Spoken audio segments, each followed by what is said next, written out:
ہم کریں گے ہر مظلوم کی حمایت۔ السلام علیکم، میں ہوں حرین فاطمہ اور آپ دیکھ رہے ہیں حمایتی نیوز HD چینل۔ نظر ڈالتے ہیں آج کی اہم خبروں پر۔ پاکستان پیپلز پارٹی کے رہنما اور PS22 کے امیدوار سابق صوبائی وزیر جام اکرام اللہ خان دھاریچو نے کہا ہے کہ عمران خان کی حکومت نے ملک کو تباہی کی جانب دھکیل دیا تھا۔ عمران خان کی حکومت میں مہنگائی اور بے روزگاری کا سونامی تھا، جس کا خمیازہ پورے ملک بھگت رہا ہے۔ یہ بات انہوں نے شفیع آباد میں ایک انتخابی کارنر میٹنگ سے خطاب کرتے ہوئے کہی۔ اس موقع پر شاہد فیض بھٹو، جنرل کونسلر جمال ناصر بھٹو اور دیگر موجود تھے۔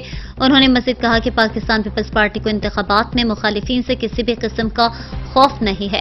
پاکستان پیپلز پارٹی کے امیدوار اپنی کارکردگی کی بنا پر بھاری اکثریت سے کامیاب ہوں گے۔ ہمارا منشور روٹی، کپڑا اور مکان عوام کے سامنے ہے۔ اسی منشور کا عزم لے کر ہم آگے بڑھ رہے ہیں۔ اس کے ساتھ ساتھ ہم چاہتے ہیں کہ ملک سے بے روزگاری کا خاتمہ ہو، مہنگائی کم ہو اور بے روزگار نوجوانوں کو روزگار میسر ہو، کسان، محنت کش عوام کے بنیادی مسائل حل ہوں۔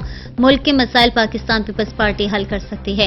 عوام پاکستان پیپلز پارٹی کے امیدواروں کو بھاری اکثریت سے کامیاب کریں تاکہ عوام کے بنیادی مسائل حل ہوں۔